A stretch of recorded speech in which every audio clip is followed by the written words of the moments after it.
నమస్తే. ప్రస్తుతం మనతో పాటు సీనియర్ జర్నలిస్ట్ దాము బాలాజీ ఉన్నారు. ఆయనతో మాట్లాడదాం. నమస్తే సార్. నమస్తే. సార్, హీరో రవితేజ షూటింగ్‌లో గాయాలయ్యాయి అని చెప్పేసి ఒక హాస్పిటల్‌లో జాయిన్ అయ్యారు. అండ్ ఒక ఫోటో కూడా బాగా వైరల్ అవుతోంది. అంటే నోట్లో అన్ని పైపులు పెట్టేసి గెట్ వెల్ సూన్ అని చెప్పేసి వైరల్ అవుతుంది. దీని గురించి మీరేమంటారు సార్? నిన్న మధ్యాహ్నం నుంచి రవితేజకి షూటింగ్లో గాయాలైన వార్త అయితే వైరల్ అయింది. దాని తర్వాత లేట్ నైట్ ఈ ఫోటో సడన్గా బయటకు వచ్చింది. ఈ ఫోటో రవితేజ ఫేస్ క్లియర్గా లేదు, కానీ షేప్ అంతా చూస్తే రవితేజ లాగే ఉన్నాడు. సో అతన్ని పడుకోబెట్టి నోట్లంతా పైపులు ఉన్నాయి, ఒక చేతిలో బ్లడ్ కారుతుంది, వాళ్ళు ఏదో సర్జరీ ఏదో చేస్తున్నట్టుగా ఉంది. ఈ ఫోటో అయితే బయటకు వచ్చింది. మామూలుగా హాస్పిటల్స్లో, కార్పొరేట్ హాస్పిటల్స్లో ఎవరో ఒకరు ఇవాళ సెల్తో తీయడం పెద్ద విషయం కాదు. ఆ గుంపు ఉన్నప్పుడు ఎవరు తీసారో కూడా కనిపెట్టడం కూడా కష్టమే. ఎందుకంటే సెలబ్రిటీ సర్జరీ జరుగుతున్నప్పుడు రకరకాల వాళ్ళు ముందుగా ప్రిపేర్ చేయడానికి వీటికి వస్తారు. పైపులు పెట్టడం ఇవన్నీ కూడా నర్సులు కావచ్చు, మిగతా వాళ్ళు స్టాప్ చేస్తారు, కాబట్టి అలా ఎవరన్నా తీసుండొచ్చు. అయితే ఆ ఫోటో బయటకు వచ్చిన తర్వాత మామూలుగా ఫస్ట్ ఏం చెప్పారు, ఇది చిన్న గాయము, కుడి చేతికి చిన్న ఇదైంది కండరాలకి. తర్వాత నెగ్లెక్ట్ చేయడంతో అది కొద్దిగా సివియర్ అయింది. అందుకని ఆయన హాస్పిటల్కి వెళ్ళాడు. యశోద హాస్పిటల్లో చేర్చినప్పుడు ఆ చేతికి సర్జరీ చేశారు. సర్జరీ సక్సెస్ అయింది. దాని తర్వాత 6 వారాల పాటు రెస్ట్ తీసుకోమని చెప్పారని వాళ్ళ పిఆర్ టీము ఒక ట్వీట్ చేసింది. సో కానీ దాని తర్వాత ఈ ఫోటో బయటకు వచ్చినాక ఇది సివియర్ ఏమో, అతనిది చిన్న విషయం అయితే కాదు, సర్జరీ స్థాయిలో అంటే ఏదో పెద్ద గాయమే అయింది అని ఇంకా రకరకాల కామెంట్స్. అభిమానులేమో టెన్షన్ పడుతున్నారు. ఇంత 6 వారాలంటే ఏదో సివియర్ అయి ఉంటుంది, చిన్న కండరం అయితే 6 వారాలు ఎందుకు ఉండాలి, ఇలా రకరకాలుగా కామెంట్స్ వస్తున్నాయి. యాక్చువల్గా ఏంటంటే రవితేజ 75వ సినిమా భోగవరపు బాన్ అని కొత్త డైరెక్టర్, తనతో షూటింగ్ ఇక్కడే జరుగుతుంది. యాక్షన్ సీక్వెన్సెస్ జరుగుతున్నాయి. మామూలుగా యాక్షన్ సీక్వెన్సెస్లో ఇట్లాంటి గాయాలు అనేవి హీరోలకు కావచ్చు, మిగతా వాళ్ళకి కూడా కామన్. ఎందుకంటే ఎంత డూపుల్ని పెట్టినా కూడా వీళ్ళు కూడా చేయాల్సి ఉంటుంది. కొన్ని చోట్ల చేసేటప్పుడు ఒక్కోసారి గాయాలు అనేవి వెరీ వెరీ కామన్. చాలా జాగ్రత్తలు అయితే తీసుకుంటారు. కానీ ఇప్పుడు ఏంటంటే ఈ మధ్యకాలంలో రియలిస్టిక్గా ఉండాలి ఫైట్స్ ఇవన్నీ అనేది పెరిగింది కదా. ఈ రియలిజం పేరుతో ఒక్కోసారి ఏమవుతుందంటే నిజంగానే కొట్టించేయడం, నిజంగానే జయించేయడం చేస్తూ ఉంటారు. అలాంటప్పుడు కొద్దిగా రఫ్గా డీల్ చేయాలి. ఇప్పుడు తన ఫైట్స్ కూడా చాలా రియలిస్టిక్గానే చేస్తారు రవితేజ దీంట్లో కూడా. సో అందువల్ల జరుగుతుంటాయి. మేము సినిమా తీసినప్పుడు కూడా మా ఫైటరు అతను కొట్టమన్నాడు, గట్టిగా కొట్టేశాడు. అతను గట్టిగా దెబ్బ తగిలిపోయింది, అతను లేచి ఇతను కొట్టాడు. ఫైట్ మాస్టర్ చెప్పాడు కొట్టమని. సో ఇతనేమో ఆర్టిస్టు, అంటే రియలిస్టిక్గా ఉండాలని. సో ఇట్లాంటివి ఇబ్బంది అనమాట. అంటే నిజానికి రియలిస్టిక్గా సీజీలో చేయొచ్చు, కానీ సీజీలో చాలామంది ఫైట్ మాస్టర్లు అక్కడే రియలిస్టిక్గా చేయాలనుకుంటారు. ఆ రఫ్గా చేసేటప్పుడు ఒక్కోసారి అవుతాయి. ఒక్కోసారి రోప్స్ ఇవన్నీ వాడేటప్పుడు ఆ రోప్స్ తెగడం కావచ్చు, ఇట్లాంటివి ఇబ్బంది అవుతుంది. అప్పటికీ మెజర్స్ తీసుకుంటారు, బెడ్స్ ఇవన్నీ వేయడం. ఇవన్నీ కొంతమంది కక్కుర్తిపడి స్టంట్ మాస్టర్ 20 బెడ్లు చెప్తే వీళ్ళు 10 ఇవ్వడం, ఇట్లాంటివి కూడా జరుగుతుంటాయి. అవి సరిపోవు. సో అందువల్ల స్టంట్ మాస్టర్లు చనిపోయిన సంఘటనలు ఉన్నాయి, స్టంట్ మెన్ చనిపోయిన సంఘటనలు ఉన్నాయి. ఇది ఇక్కడే కాదు, హాలీవుడ్లో ఇంకా చాలా సివియర్ మెజర్స్ తీసుకుంటారు. అయినా కూడా జరుగుతుంటాయి. ఎన్ని ఇది చేసినా ఒక్కోసారి యాక్సిడెంట్లు జరుగుతాయి. అంటే వీళ్ళు ఎక్స్పెక్ట్ చేసి వీళ్ళ పరిధిలో లేని విధంగా ఒక్కోసారి జరిగే అవకాశాలు ఉంటాయి. ముఖ్యంగా ఫైర్ ఆర్మ్స్ పేలడం కావచ్చు, గన్స్ కావచ్చు.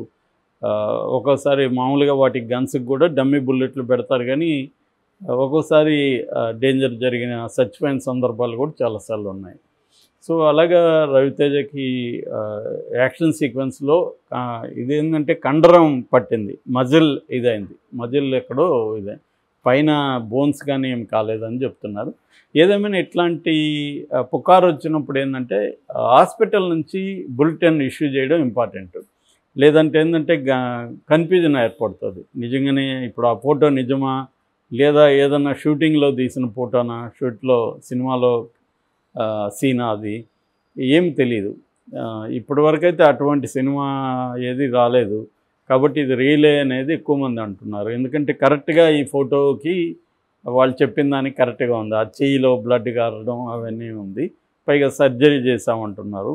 సో అందువల్ల వాళ్ళ టీమే చెప్పాలి క్లియర్గా, లేదు హాస్పిటల్ బులెటిన్ ఇష్యూ చేయాలి. కానీ ఇప్పుడు హాస్పిటల్లో లేడు కాబట్టి మాకు సంబంధం లేదని వీళ్ళు అంటున్నారు. ఎందుకంటే అతనికి సర్జరీ చేసాము, అతను డిశ్చార్జ్ కూడా అయిపోయాడు, ఇంటికి వెళ్ళిపోయాడు. ఇంట్లో రెస్ట్ తీసుకోమన్నాము, ఎందుకంటే అది మళ్ళీ వచ్చే అవకాశం ఉంది. అందుకని దానికి పోస్ట్ సర్జికల్ రిహాబిలిటేషన్ అవసరం మామూలుగా. సో అందువల్ల తీసుకున్నామన్నాం. తర్వాత చెకప్ కూడా చేసుకోవాలి, మళ్ళీ అది ఎలా ఉంది ఏంటి అనేది. ఇది మామూలు పోస్ట్ సర్జికల్ కేర్ అనేది వెరీ ఇంపార్టెంట్, అది మళ్ళీ రాకుండా. సో దీనివల్ల ఇప్పుడు 6 వారాల పాటు షూటింగ్ కూడా ఆగిపోతుంది. తన పార్ట్ మేబీ తను లేని పార్ట్లు చేయొచ్చు, తను లేని మిగతా పార్ట్లు చేయొచ్చు. ఇది యాక్షన్ సినిమాలకి జనరల్గా కామనే. హీరోలు ఒక్కొక్కసారి దెబ్బలు అయితే బాగా తగులుతాయి. నేను ఒక స్టంట్ తీసినప్పుడు కూడా అక్కడ 2 రోజులు 3 రోజులు అతను పైకి లేవలేదు ఆర్టిస్టు. ఎందుకంటే ఫైట్లో ఒళ్ళు హోనం అయిపోతుంది, పడి లేవాలి ఇవన్నీ ఉంటాయి, విసిరేస్తారు వీళ్ళు. ఎంత ఇది చేసినా కూడా ఎక్కడో ఒక చోట ఇదవుతుంది అనమాట. అది రెగ్యులర్గా అలవాటు ఉండి రెగ్యులర్ స్టంట్ మెన్కి, స్టంట్ మాస్టర్లకి వాళ్ళకి ఓకే, వాళ్ళకి ఎందుకంటే ఇదే అలవాటు అయి ఉంటుంది. బాడీ పెయిన్స్ కూడా వాళ్ళకి అట్లాంటి వాళ్ళు కూడా ఒక్కొక్కసారి ఇవి క్రాంప్స్ కూడా వచ్చేస్తాయి బాడీలో. అందుకని వాళ్ళు చాలామంది ఉప్పు నిమ్మకాయ కలిపి నీళ్లు పెట్టుకొని రెడీగా ఉంటారనమాట. సో క్రాంప్స్ వచ్చినప్పుడు అవి తాగుతారు. సో ఉప్పు నిమ్మకాయ తాగడం వల్ల కొద్దిగా అది రిలాక్స్ అవుతారనమాట. సో అందుకని ఈ క్రాంప్స్ వచ్చినప్పుడు కూడా ఒక్కోసారి ఊపిరి కూడా ఆడదు, అటువంటి కూడా సంఘటనలు జరుగుతుంటాయి అన్నమాట. సో అంటే మనకేంటంటే ఇన్సూరెన్స్ లేదు యాక్చువల్గా.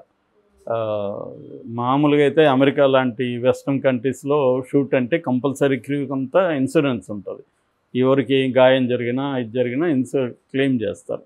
మనకు అటువంటివి ప్రొడ్యూసర్ ఏమీ చేయడు.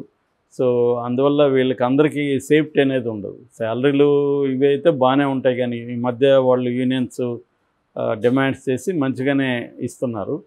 కానీ వీళ్ళకి ఏదన్నా జరగరాని జరిగితే ఏంటంటే ప్రొడ్యూసర్లు హీరోలో కొంత డబ్బులు తర్వాత ఇవ్వడం ఉంది తప్ప లీగల్గా వాళ్ళకి ఇన్సూరెన్స్ చేయించాలి ఇవన్నీ నిజానికి ఉన్నాయి రూల్స్ అయితే, కానీ ఎవరు ఫాలో కారు అనమాట.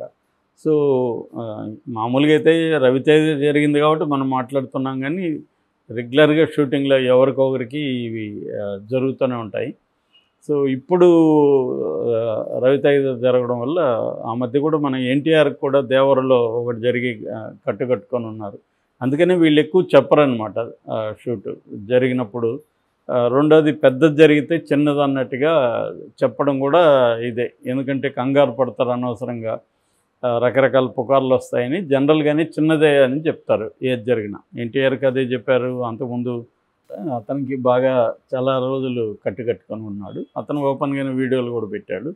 సో ఇదేంటంటే ఓపెన్ అవ్వడం మంచిది ఎప్పుడైనా కూడా, లేకపోతే రకరకాల పుకార్లు వస్తాయి. ఇప్పుడు రవితేజ నిజంగానే చిన్నదైనప్పుడు అతనే వీడియో పెట్టచ్చు, ఇదైంది నాకు ఏం కాదని.